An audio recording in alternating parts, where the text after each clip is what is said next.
bawat sasakyan may kwento ng pangarap. Sa bawat biyahe, may mga alaala. Here on Stories on Wheels, we put the highlights on the stories of our loyal clients from Laos Auto Group. Discover their reasons for choosing the right vehicle and how it has become part of their most treasured moments in life. I am Jennifer Salenga. Let's begin this journey of inspiration here on Stories on Wheels.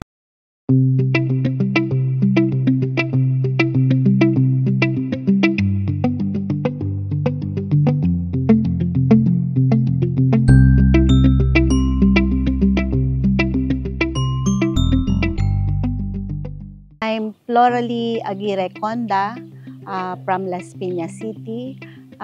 Bali, I'm a physician by profession. Bali, hindi na ako nagpa-practice ngayon. Plain housewife na lang at nag-aasikaso ng bahay, mga bata, at kung saan-saan na lang pupunta. Hi, I'm James Francis Conda, also from Las Piñas. I am currently a second officer for LNG ships. So basically, I'm a seafarer, and my work involves going around the world and delivering LNG cargo. So yun po. Ang interest ko po is yun nga, cars din, as well as photography and also videography. Yun lang. Bali ako naman, ang interest ko sa, mahilig ako magluto, mag-travel, tapos community service. I'm doing community service. Bali nung nag-start pa lang kami mag-asawa, syempre tipid muna, tapos ipon-ipon kasi nagsisave muna kami sa future ng mga anak ko. Tapos habang lumalaki sila, naisip namin talaga na necessity talaga kasi yung sasakyan for us eh. Tapos, ayun, kasi yung enthusiast namin na makabili ng magandang sasakyan, lalo na tong Ford Everest. Yung ano na kasi, graduate na rin kasi yung mga anak ko. Kaya, kahit pa paano, kayang-kaya na rin bumili ng sasakyan at nakagraduate na sila. Bali, ang sa akin, kasi ang asawa ko kasi nagbabarko, di ba? So, ang ano ko, necessity sa amin nga yung sasakyan dahil hinahatid sundo ko yung mga anak ko sa school, tapos sa work din. Kaya, kailangan talaga namin ng sasakyan. Siguro, ayun nga, useful magkaroon ng kotse, especially nowadays, dahil sa traffic. So, pag nasa kotse ka, mas komportable. Naka-aircon, hindi ka makikipagsiksikan sa commute. And as well, hindi ka din mag-aantay ng sasakyan na kung magkukommute ka man. Kasi ngayon sa Manila, pila talaga eh. Nakapila sila. Yun, like nung sinabi nung anak ko, yung pag-commute. Kasi ang hirap nga talagang mag-commute ngayon. At saka, nakakauwi ako dito sa Pampanga. Para, mahirap kasi mag-commute na naka-bus ka lang, di ba? Tapos carry-carry mo lahat yung anak mo. Tapos nakakapunta kami places, different places, yung malayo, out of town. Yung husband ko, yun talaga ang gusto niyang sasakyan, yung Ford Everest. Like, ito yung una naming Ford Everest, noong 2016. Tapos nung nagkaroon ng second gen, kasi nakita niya yung may mga improvements, ganyan. Tapos, dahil nasubukan na namin yung unang Everest na nakuha namin, so parang ayaw na namin magpalit ng ibang brand at saka ibang sasakyan. Everest pa rin. Actually, yung una naming sasakyan is kotse. Bali, parang para sa akin mas madali eh, dahil pagka mamamalengke ka, punta ka ng grocery, hahatid mo yung mga bata, hindi hassle. Walang hassle talaga. First car ko is actually Mazda 3, and yun sa Laos Group din siya namin nabili. So, yung experience ko buying a first car, so inikot namin yung iba-ibang showroom, and eventually nakapag-decide kami na yung Mazda 3 yung kunin that time because kompleto din yung features niya. And then after 5 years, nung mag-upgrade din ako ng car, yung father ko din yung nag-suggest ng anong car yung susunod kong bilhin. So kakalabas lang nila nito yung Everest. So after 1 month, sabi niya, palitan ko na din daw yung Mazda 3, gawin ko daw Ford Wildtrak.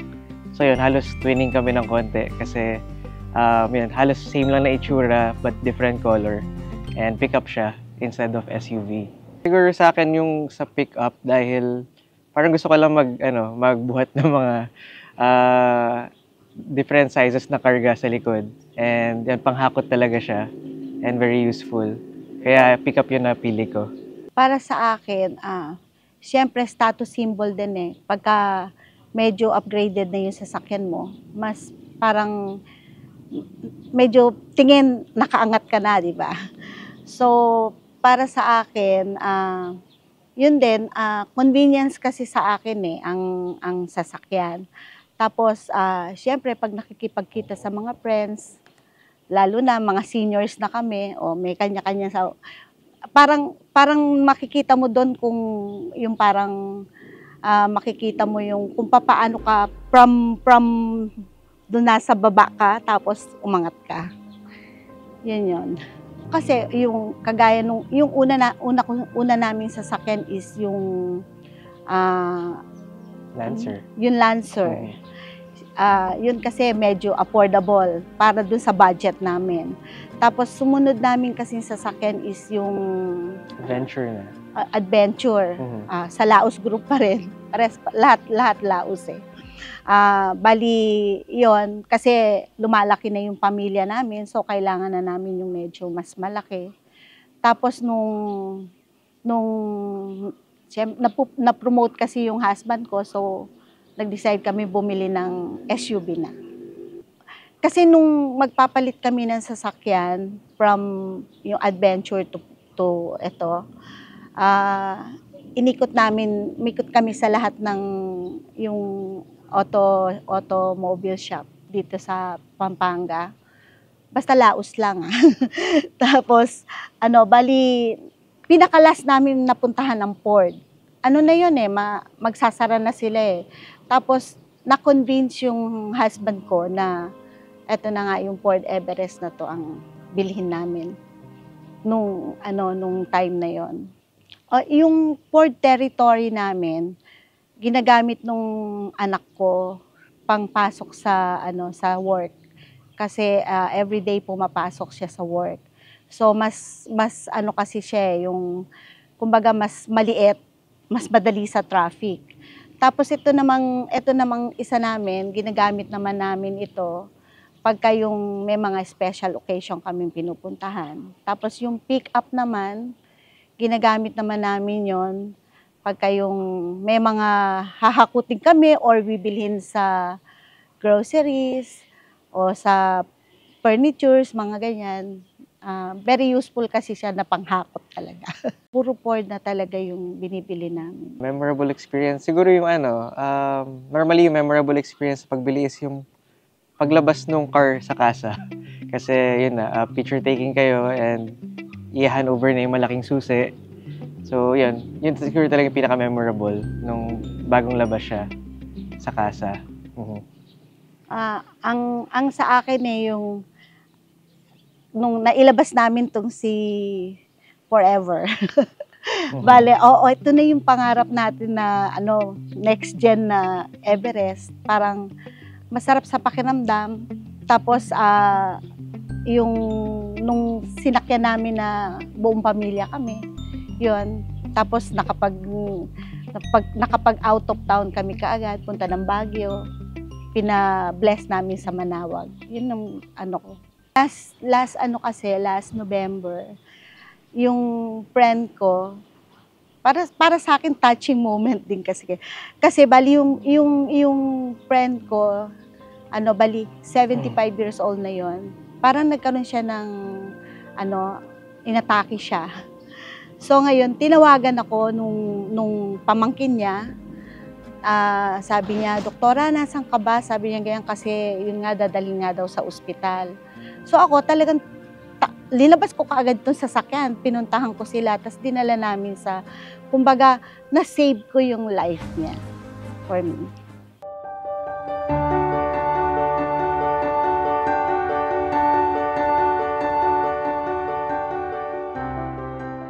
Joining us today is Dr. Lali Conda together with her son, James Francis Conda. Kung merong best description ng loyal client ng Laos Auto Group, wala pong iba kundi ang pamilya ni Doc Lali at ang kanyang mga anak. Kasi meron din siyang daughter na owner din ng Ford territory. Ano?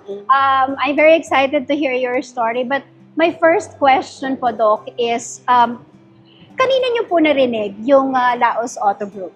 Bali, yung Laos Auto Group kasi, since maliit pa ako, dito na kami kumukuha talaga kasi ng sasakyan sa Laos Group. It started with your father po. Sa daddy ko. Tapos, hindi lang Ford, meron kaming Mitsubishi, Mazda, yan, mga yan, nakuha na namin dito. Tapos, yung nagkaroon ng dito sa San Fernando, yung parang raffle ng yung malaking raffle dito na ang mapapanalunan mo is the Mazda na pick up.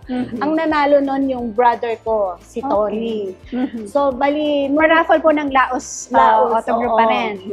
So bali kinuha niya yon dun sa Mazda na nila, dealership nila. Tapos mula noon, parang naging kaibigan niya si Roland Laos, Mr. Roland Laos. Kaya lahat ng sasakyan namin talagang puro Laos na talaga. Yeah, at saka sa Pampanga talaga. Pampanga kapag gusto talaga, mo kumuha ng sasakyan, hindi ka natitingin sa iba Laos na talaga. Kasi napakaraming brands ng dealership na meron po ang wala kang nahahanapin. Yes, pero Doc Lali, I've heard na sa bahay nyo daw, yung garahe, parang extension ng showroom ng Ford. Pag pupunta nga yung mga friends ko, ang sinasabi nila, ano ba to? Sabi nila ganyan, showroom ba to ng Ford? O sige, mamili na kayo, sabi ko ganyan. Tapos i-refer ko kayo sa Laos, sabi ko ganyan sa kanila. So as of now po, ilan ang sasakyan nyo na ang brand ay Ford? Bali, Pang-apat na. Apat. Apat. 2 Everest, isang Ford Ranger Wild Truck, at saka isang Ford Territory. Yung truck, Wild Truck po yun sa akin. kay James, and yung Territory Yes sa isa po. niyo pong anak na doktor, no? Pero syempre, merong pinagmulan to, Doc, Bakit Ford, no? Bakit Ford po yung brand na napili ninyong bilhin? Bali, way back 2016, magpapalit kami ng sasakyan. Tapos, namili kami kung ano talaga yung kukunin namin. Tapos, napunta kami dito sa Ford. Okay. Actually, tumingin din ako sa Mitsubishi kasi may adventure kami dati na Mitsubishi. Tapos, nagpunta ako dito kasi nandito si Miss Donna Maglalang. Tapos si JM. Kilala niyo talaga, Pineda, no? Natatandaan niyo Tapos po ayun, talaga. nagustuhan namin ng husband ko yung Ford Everest. 4x4 yung kinuha namin. Actually, 4x4 talaga yung kinukuha namin. Tapos, ayun, sa kaka-sales stock nila sa amin, nagustuhan namin. Alam mo, pupunta kami ng hapon, siguro mga 4 o'clock na yon, tumitingin lang talaga kami actually, hindi pa talaga kami bibili.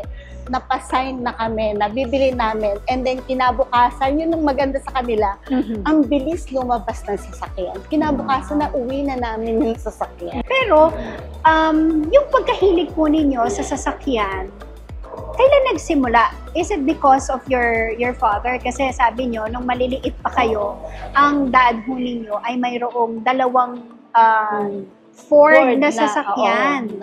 Na pick-up.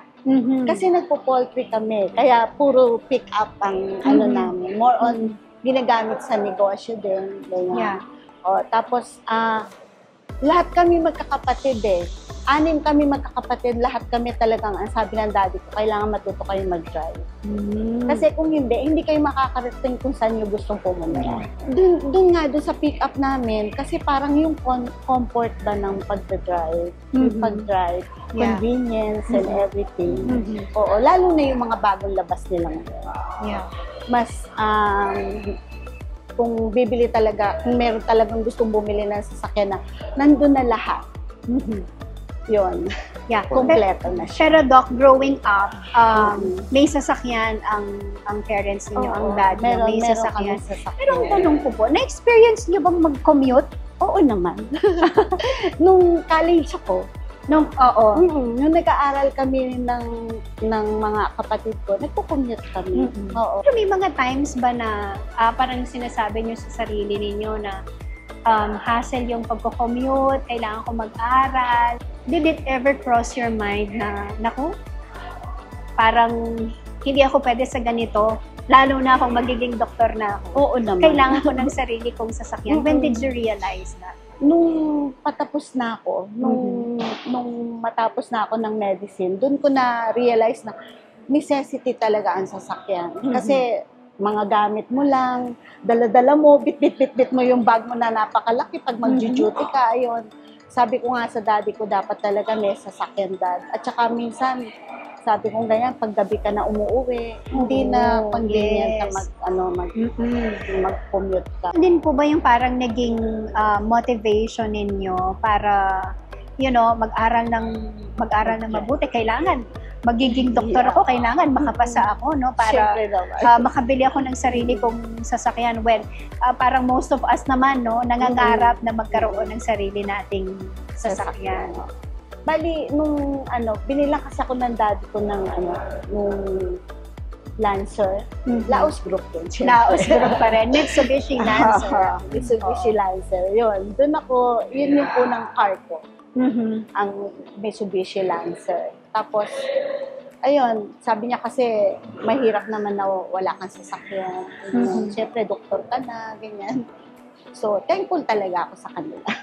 Sabi ko pa nga sa daddy ko, tulungan kita, daddy, magbayad ng sasakyan pag nagtatrabaho na ako.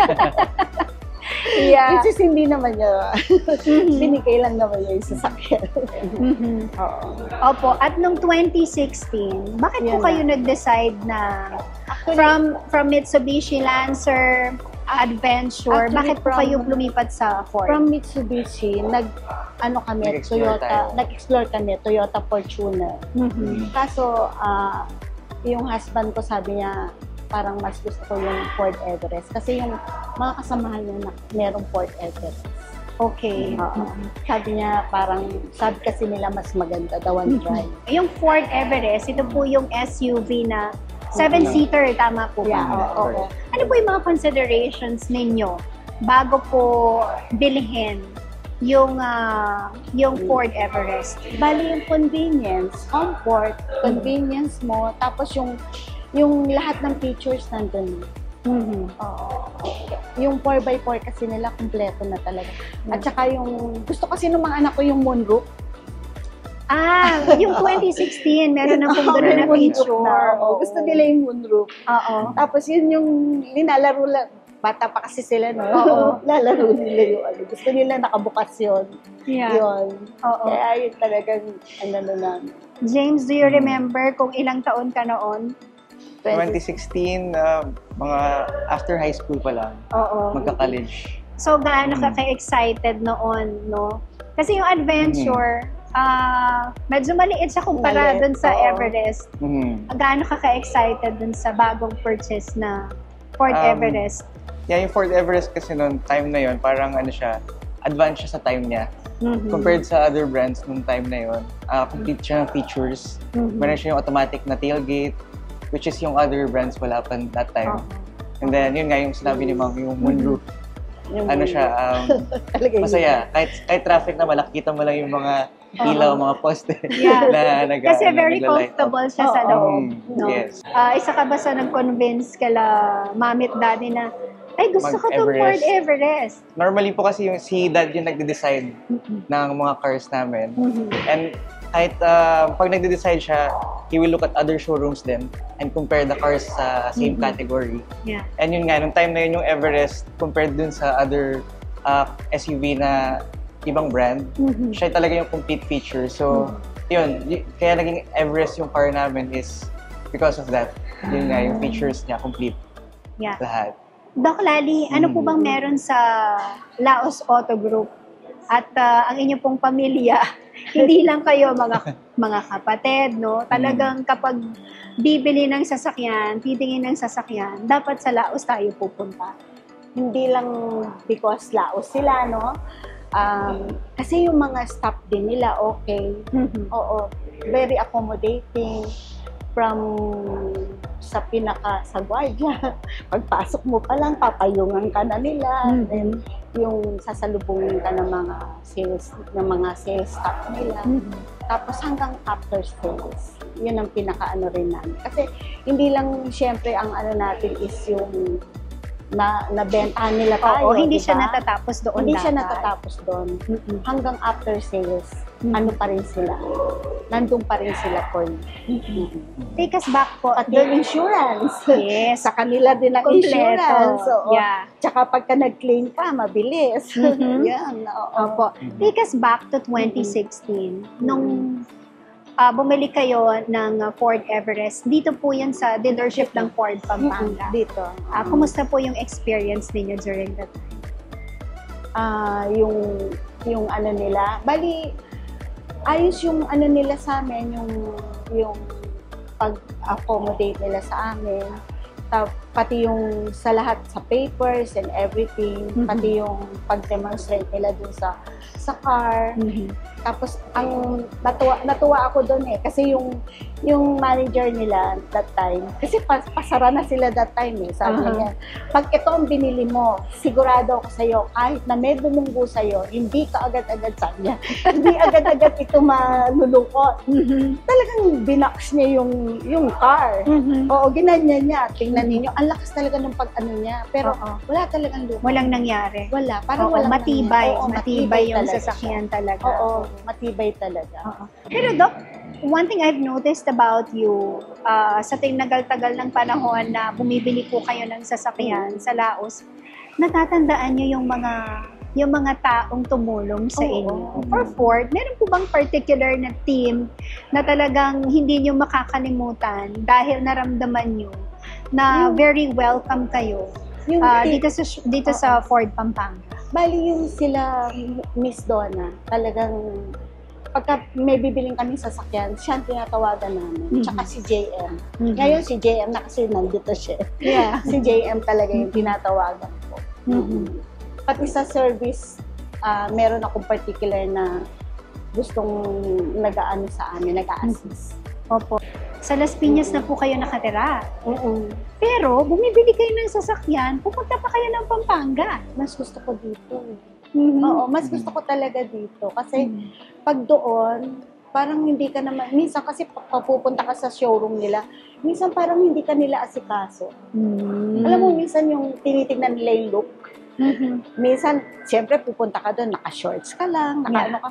Parang sinasize up nila yung tao. Dito walang pili. Kahit may butas pa yung t-shirt mo, talagang aasikasuhin ka nila. Tapos sa after sales naman dun sa Manila, trinay kasi namin kasi syempre malayo, malayo yung travel, ganyan. Naisip namin na, sabi ko, James, try natin sa yung malapit sa atin na Ford, doon natin pa-service.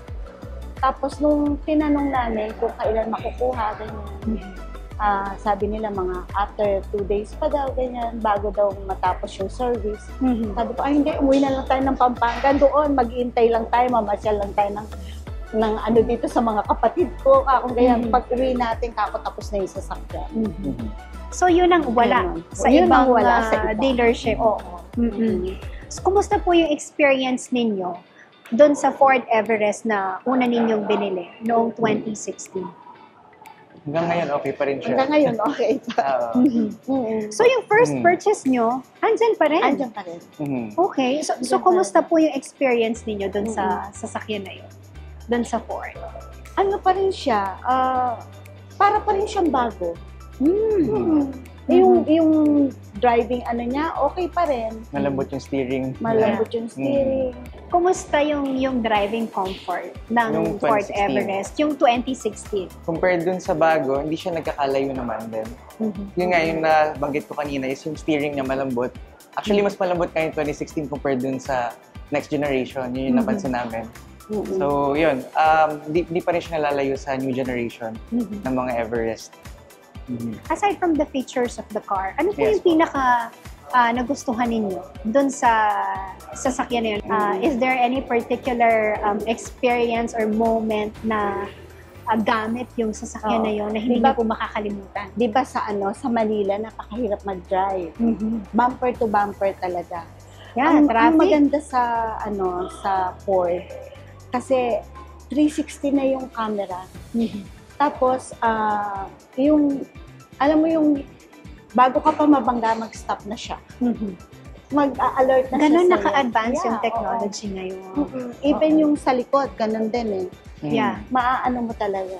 Kaya safe na safe. Oo. Very incredible po yung mga safety features. Safe talaga siya. Oo. Yun ang pinaka-ano ko. Tapos sa driving naman is hindi siya matagtag. Yun. Maano siya. Parang nasa ka lang. Parang nasa bahay. At saka, ang ko sa kanya is, bawat sasakyan kasi namin may kanya-kanyang pangalan. Wow. Kaya, siya, talagang Part ng part ng family. Yes. Lahat ng Totoo. sasakyan namin, Totoo merong po yan. Kanya-kanya silang pangalan. So, anong pangalan ng 2016 na Ford Everest ninyo? Yung forever. Wow! Kasi yun yung unang-una. Forever! Forever. Oo. Tapos eto si Eve, yung aming bago ngayon, yung all new. Tapos yung sa kanya Sa ay akin si Frost. Si Frost. Kasi kulay white. Kulay white. Frost. Frost. Tapos oo. yung kay ate, anong kulay yung, anong pangalan? Mooncake? Mooncake ba? Mooncake. Mooncake. 7 years after, nag-decide po kayo ng bumili ng panibagong sasakyan, pero Ford Everest pa rin. Oo.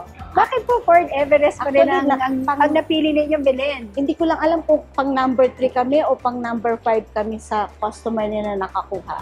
Yung next Ah, generation. Yung next So, gen. nung bagong release, isa po kayo sa mga Isa unang... kami sa mga una na Okay. nakakuha. Yes. Kasi sabi ko, JM, gusto ko yung bago Yeah. Oo, yun. Sabi Parang niya, nagpa-service sige. lang din kayo na. Nagpa-service lang kami, Ah. tapos feeling na nagpa-reserve na kami. Oo, na love at first sight kayo sa Ford 2023 na unit. Kasi kwento nyo kanina, kahit na meron na kayong bagong unit, yung una ninyong Ford Everest, nandun pa rin. Nandun pa rin. Oo. Nandun pa rin siya. Opo, you've mentioned some. Pero ano yung difference po doon sa Ford 2016 at yung Ford Everest 2023? Yung monitor. Maganda yung interior sa compared before. Malaki yung screen. Yeah. Yung ngayon, malaki ang malaki yung screen. screen. Oo. Yung bago. Tsaka nagpalit sila ng design talaga. Oo. Sa Mga exterior. yung lights, everything. Pinalitan. Tsaka medyo mas malapad itong bago. Yeah. Ng mga 2 inches, I think. Yeah. Kaya medyo mahirap ipasok sa garahe. Opo. Ano yung exact feature na nagustuhan talaga ninyo doon sa purchase ninyo noong 2023 na Ford Everest? Yung po siguro, adaptive cruise control. Kasi yun nga, from Las Piñas kami going to Pampanga. So long drive parate. Yeah. So yung adaptive cruise control kasi kahit wala ka nang gagalawin sa paa. So yun, iset mo lang yung speed. Tapos yun, tuloy-tuloy lang siya. Pag nag-brake yun na sa harap mo, mag-brake siya. Adjustin yung speed according sa car na in front of you. Wow. Yes. And then, yun nga, so wala ka nang ginagalaw sa paa. So yun, relax lang yung yung legs mo. Hindi mangangalay. Yeah. And even dun sa steering wheel, pag may konting paliko, gano'n, siya din nagliliko ng kotse mismo. Wow. Parang siya, siguro we can say like semi-autopilot, gano'n. Oo. Kasi kahit bitaw mo yung steering wheel, liliko niya. Pero after some time, maramdaman niya na wala yung hand mo sa steering wheel. Niya na, parang ipoprompt ka niya na hawakan mo Yeah. ulit yung steering wheel. James, ano Yes, yung binili mo sa Ford na Bali sasakyan? ngayon po, before kasi naka-Mazda din ako, sa Laos din yun. Yeah. Yun yung first car ko naman. And then, kasi yun medyo mababa. Yeah. So medyo sporty siya. So si dad, sabi niya, benta mo na lang yan, tapos Bumili ka ng Ranger Wild Wrap. Kasi yung before yung car ko, ang daming restrictions. So kahit paakit lang kami ng mall, pag si dad yung nagdadrive, sumasabit. Okay. So yun, sabi niya, i-upgrade mo na siya ng Wild Truck. So yun, sabay kami halos naglabas nung Everest nila. Magkasunod 1 month after Yeah. nalabas yung sa akin. So yun, isa din siya sa mga first na na-release Pumila na rin Wild Truck. kami. Nakapila yun. Yeah. Yes, Oh, 1 month. kumusta naman yung driving experience Yeah. mo? So ano yung far, pinakagusto dun mo sa, doon sa Wild unit Truck, na binili mo? Kasi una, drive ko din yung Everest na bago. Tapos yun, nag-test drive din ako ng wild truck sa SM Clark. Yung parang may sila, may event sila doon. And then yung test drive ko siya, parang sabi ko, pick up siya pero parang SUV yung feeling. Yeah. Na hindi maramdam yung tagtag or anything.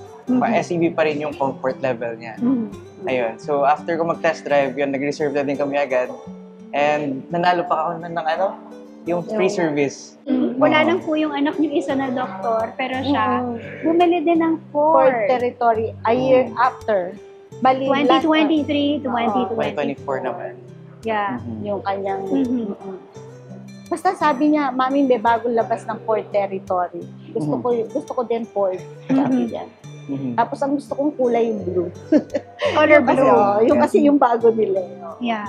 Yun. Hindi na din siya nagtingin ng ibang brand. Hindi na tumingin na, Diretso diba? na agad. Sa Ford na talaga Ford din na. siya. To think, meron ng mga, diba, yung mga electric car. Ganyan. Yes. Gusto pa rin niya yung Ford. Kahit na hindi electric. Opo. Pero ikaw, James, since this is a product of your hard-earned money, no, paano mo tinitreat yung sasakyan mo? Ayun po, yung sabi niyo parang baby nga siya. So yun, ang name ng car ko is Frost. So yun, maintain talaga kahit yung sa exterior, parati kong pinapa-maintain yung coating niya. And so far, nagpalit lang ako ng tires kasi mahilig ako mag-off-road. So yun, dinadala ko siya dito sa Pampanga. Perfect for off-road. Yes po, super perfect. So yun, kahit tires lang yung pinalitan ko, yun, kaya ko pa rin makipagsabayan doon sa mga nakasetup na mga nag-lift ng 2 inches, mga ganun. So yun, nadadala ko din siya sa same na lugar na pinupuntahan nila. So yun, compared naman sa iba din na 4x4, yun, kahit may lubak-lubak na parang pa rin, sobrang comfortable mo, smooth sa loob. Yeah. Smooth sa loob and at the same time features ngayon. So for example, kasi meron sila ngayon yung tawag na parang may front camera kasi ngayon yung mga cars ng Ford. Yeah. So kahit naka-incline ka, alam mo kung saan ka babagsak. Kasi press mo lang yung one button na yun, alam mo kung saan tatama yung gulong mo. So hindi ka mahuhulog kung saan. So meron siyang parang ipoproject na kung saan ka abutan. So yun, very helpful siya sa off-road. Smart technology. Yes, no? po. So paano po ninyo binavalue yung mga sasakyan po ninyo? Bali, sa akin, ang mga sasakyan ko parang, sabi ko nga sa'yo, parang anak ko na din, no? Bali, syempre, yung mga maintenance yan, talagang kung kailan dapat dalhin sa, dito sa service, pinapa-service namin. Tapos, meron din, yun nga yung sabi ni James, yung pinapa-maintenance din namin yung Coating coating niya. Every 6 months, right? Every 6 months. 3 to 6 months.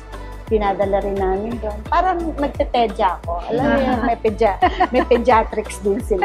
Pero sa ganyan. Alagang-alaga. Alagang-alaga. Oo. Tapos yung, sa akin parang, alam mo, mo na sila parang katuwang mo sila sa buhay. Yes. Kasi hindi ka makakarating kung wala sila Correct. Sa hirap ngayon mag-commute. Sa totoo, ang haba ng pila.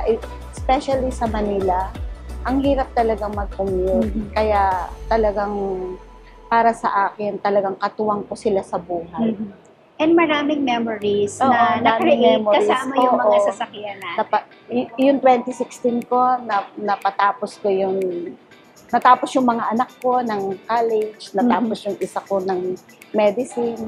Ayan, ngayon, nagtatrabaho na sila. Bumili na sila ng sarili nilang sasakyan na Ford din. Yes. Even my daughter, siya rin yung bumili ng kanyang sasakyan. Kasi nag-work na rin siya. Kaya para sa akin, Yeah. pinaka talaga. Parang family ko na talagang aking mga anak. Ay nagsimula sa father ninyo, sa mga kapatid ninyo, tapos kayo ngayon, yung mga anak ninyo, dito pa rin sa Laos Auto Group. Kahit anong kumukuha Laos. ng Forever kami sa sasakyan. kanila. Oo. Kayo po tumatak sa inyo yung mga tao na talagang naramdaman nyo na very welcome kayo. For James, yung personal experience mo with the Laos Group, with the people here sa Ford Pampanga, what can you say For me po siguro, sa mga Ford team Pampanga. ng Ford Pampanga? Yeah, Ford Pampanga for me feels like home.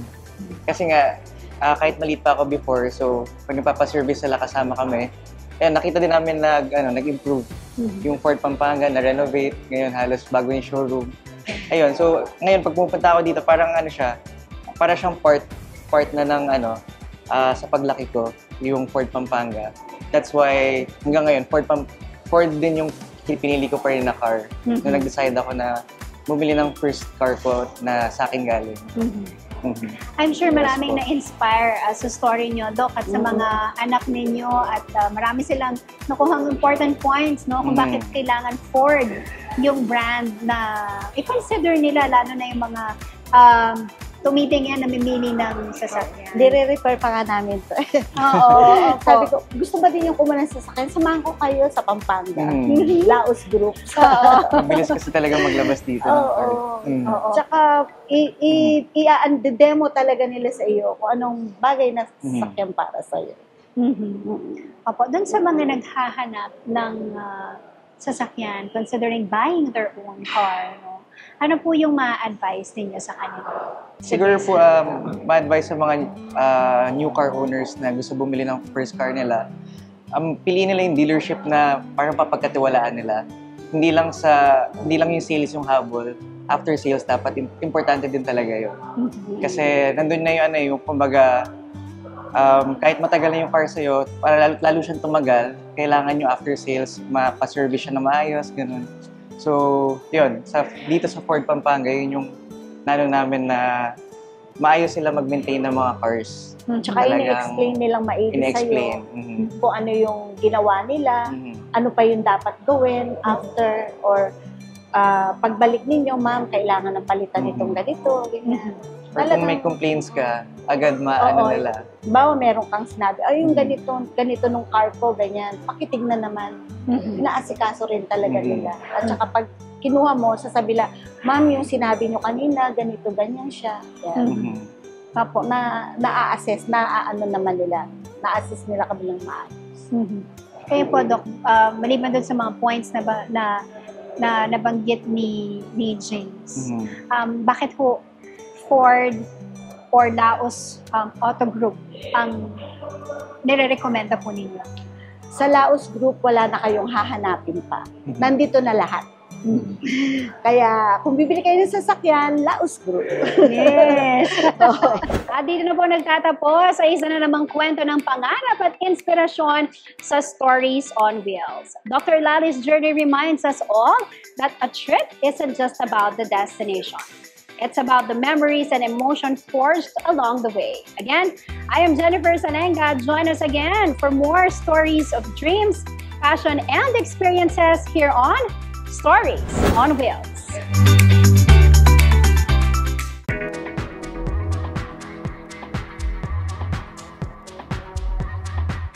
We ensure that we meet our customer demands by knowing what their needs and making tailor-fit suggestions so that we can ensure customer satisfaction. We take pride on keeping our customers informed, be it good, be it bad, or be it anything in between. Being a manager is not just a privilege. It is a responsibility to all customers to ensure that everything is working well, and it feels great that you're part of such milestone of them owning a vehicle. But what makes it greater is to realize that you're realizing each and everybody's dream. We take pride on providing exceptional customer service to all our customers, be it service, be it sales. And what cuts it above the rest is by providing them technological advancement and also safety and all of the safety features that Ford vehicles can bring into the market. It's a little pricey, yes, but I guess once you know the benefit of each of the feature that we are trying to point out here, is maybe it's a different, there's a different landscape already. Providing exceptional experience is every brand's goal, but I guess what makes Ford cut above the rest is a heartfelt experience. Hello Kabalen, this is James Dimal, your Ford Pampanga Sales Manager. We would like to invite you to visit us here at our newly renovated dealership here at Ford Pampanga, Jose Abad Santos Avenue, City of San Fernando, to check our current product lineups. Our vehicles can also be viewed at ford.com.ph. Check out our key features such as the Ford Pass and also the Enhanced Active Parking Assist by giving us a visit. For more information, please call us at 0998-571-6360 or 0998-587-8665. Like us on Facebook, Ford Pampanga Laos Group, and follow us on Instagram, Ford Pampanga Official. Again, this is James Benedict Dimal, and see you at Ford Pampanga. First on our list is the Ford Infotainment. Ranger Raptors, Ranger Wildtraks, and Everest Titaniums have 12-inch colored portrait touchscreen displays with Sync 4A with voice-activated controls, wireless Apple CarPlay, and Android Auto compatibility, while the rest of the next-generation variants has 10-inch colored portrait touchscreen display. Size doesn't matter anyway, does it? But what do we find in the screens? Music, climate control, user's manual,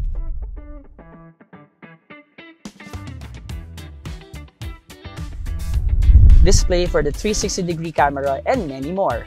We'll make use of the 360-degree camera later while we put to test Enhanced Park Assist. We also have the wireless charging pad. Avoid any hassle of having to plug in your phone. Place it on the wireless charging pad and you are good to go. Say goodbye to tangled cables and hello to sleek interior you've always wanted. Connect to wireless connection with Apple CarPlay and Android Auto. With this, it's easy peasy as apps are mirrored to the control system. Enhanced Active Parking Assist can automatically steer, brake, and shift gears to park your vehicle into a detected parallel or perpendicular parking space while you are in the driver's seat. It can also help you unpark. Let's go ahead and try the Enhanced Park Assist with the 2024 Ford Territory Titanium X.